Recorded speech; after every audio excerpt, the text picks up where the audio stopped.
Okay, 6 minutes. Night learning is Ili Nishmas, Rav Yehuda ben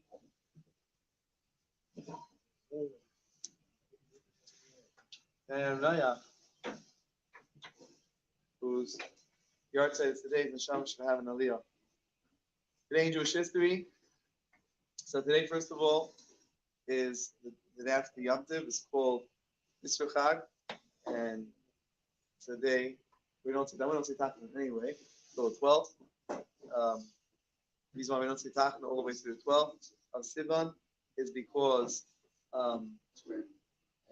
unlike Sukkot and Pesach, which has a Chol Hamoed, has the intermediate days of Yom Tov, Shavuos doesn't have the intermediate days of Yom Tov. And so when the Yidden would come from all over Israel, all over the world, they would come to be either regular, would come to Yerushalayim for Yom Tov, and they would bring a carbon. There wasn't enough time to bring a one-day carbon for everybody. So you had the whole Chalma, you had the whole intermediate days to bring carbonas. Shavuos didn't have that. So we had what's known as Shavuos Meimun. We had the days which we filled the missing days that we weren't able to bring the carbon, and it was a Yom Tov for each person that brought that carbon, and so that went all the way to the 12th. So we don't see Tachanun all the way to the 12th of Sivan. Rabbeinu Tam, you know, tefillin. You see a lot of people for Rabbeinu Tam's tefillin. Rashi's meant Rabbeinu Tam, and it's Rabbeinu Tam. So Rabbeinu Tam, in 1147, during the First Crusade, he was his whole town or city, whatever it was attacked by the Crusaders, and the skin of his teeth, he was able to run away and promised him, Hashem, if you save me, I'm going to dedicate my time to writing Torah. And he was saved, and all the places we have at the time was a result of that promise that took place today, in the year 1147. Tonight is the yard site of the Kaf HaChaim. Kaf HaChaim his name is Yaakov Chaim Sofer. He passed away in 1939, not so long ago. And he's originally from Baghdad, right? Baghdad. He learned under the Ben Ish Chai, right? And he's buried next to Ben Ish Chai. Okay. And he eventually moved to Israel. He's a tremendous Kabbalist, and he has a sefer. He wrote an 8th-volume book on halacha, and more on how halacha from a mystical standpoint, the mystical parts of the halacha. And his book is called Kaf HaChaim, and that's what his nickname. That's what he's known as. Oh, we forgot. This morning we were running late. Already the kids were coming in for their cake decorating. We didn't want to take away from that. So literally the time today's Chumash. Today's Chumash, we begin the portion of Nasai. And the portion of Nasai, we're counting. We're counting the Levim. We're counting over there. Nasai also means to lift up. Take it or leave it. I don't know. So it's not Teres Moshe. Teres Moshe. You can take it or leave it. Huh? Okay. Yeah. Carry. Okay. How do you lift someone up? Doesn't say it. Making it up. How do you lift someone up? By making them count. When you make someone feel that they count, you lift them up. And through that, we're carried. Like it says, the Levim, we're counting the Levim, who would carry, that's what it's talking about, the Parsha, they would carry the Kedim, the vessels of the Beis HaMikdash. And it says that when they lifted the vessel of the Beis HaMikdash, and they were carrying it, what happened? The vessels were carrying them, really. So, well, there's a few lessons over here. to figure this out exactly, but I think the idea is that when we make someone count, we somehow we make someone feel that they count. Make someone feel, every person, we value a person. That not just does it carry them, but literally it carries them. That they become carried. All right, we're learning about Shema, the mitzvah of Shema, and we were discussing when we finished up last time that women are not obligated in the mitzvah of Shema. Why? Because Shema is a mitzvah, a seishes man grama. It's a mitzvah that has a set time, and any mitzvah that has a set time, women are not obligated in that mitzvah. If women are obligated in mitzvahs that don't have a set time, doesn't mean a woman can't say Shema. They just don't have the mitzvah to say Shema. In any case, we're supposed to say Shema with concentration. That's why we cover our eyes when we say Shema. We should cover it with whatever is our stronger hand. So if we're righty, we should cover with our right hand. Just for the first line of Shema. And there's several things we concentrate on. We'll discuss it, but first a few other things, and then we'll get to the Kabbalah part of what we're supposed to concentrate on when we say the Shema. The Medrash tells us, it says in Sifri, the Medrash says that there was a king who gave his children different fields to take care of. And then he gave him one field. He said, listen, you take care of this field. I don't care if you don't take care of other fields. That one, that's number one. That's the field I want you to take care of. If he says that Hashem gave us a lot of mitzvahs, but one mitzvah says, if you do this, just one mitzvah, just that one part of davening, and that is the Shema.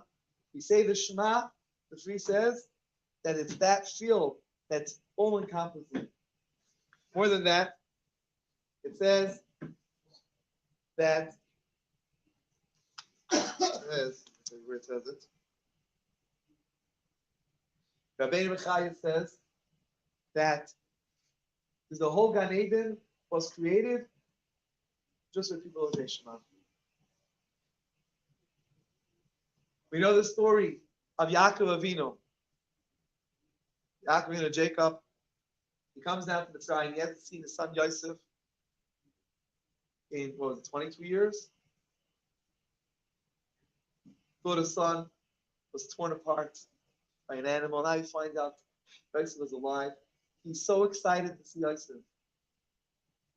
You can just imagine. He's going down to Yosef, and you can just imagine how the drama's unfolding. How he meets Yosef for the first time in 22 years. He loved Yosef so much. A father loves any son.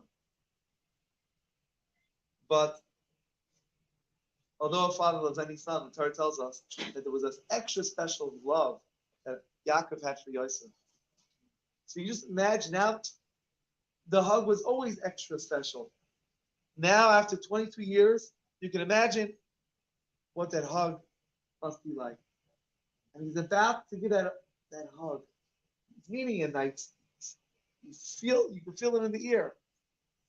And the Torah says that Yaakov stopped at that point. And instead of giving the hug, he said, Shema Yisrael. He felt that the love he had for a human being, that's a love we're supposed to have for Hashem. So strong. It's such a strong desire, that goes to Hashem. And so you could just imagine that with that energy, how our Shema is supposed to look like every day. Or Allah is exactly what we're supposed to think about. Shema goes only tomorrow night. It's hard. You want anything? You want to know married?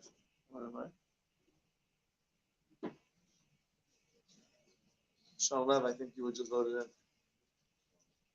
Page 118, what that? Yeah.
Let's make a bracha.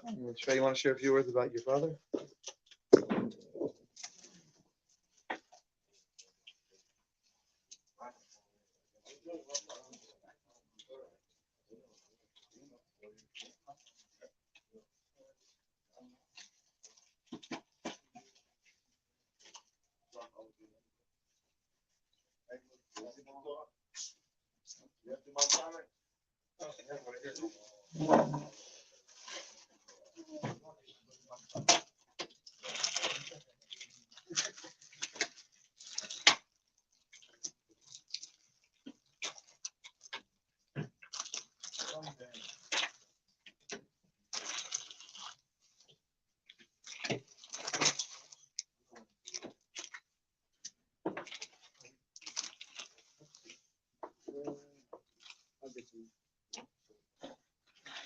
Anyone have a few words for your father? The Rabbah, the Chaim.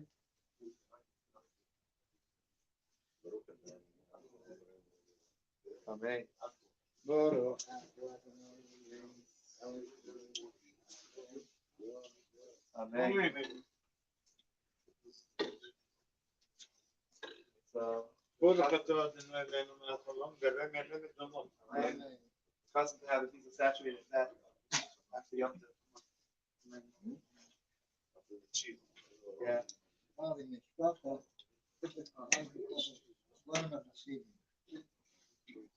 the Babbage, quite close, very close. In fact, during the war, when Talmidim, one of the yeshiva, escaped into Russia, looking for yeshiva, where to go, so one of the Rebbe invited them to go to the Babbage.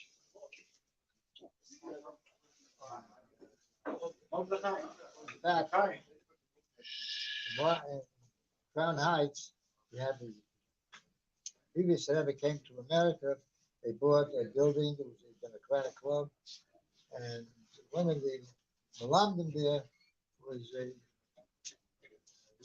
one of the His name was Castell, Rabbi Castell, and he was a Bach in Yeshiva, and he said that he knew my father very well, and he wanted us to sit in the front near him, and said he was supposed to go partnerships with my father to open up a Talmud Torah. At that time, there were hardly any yeshivas, and you had almost 2 million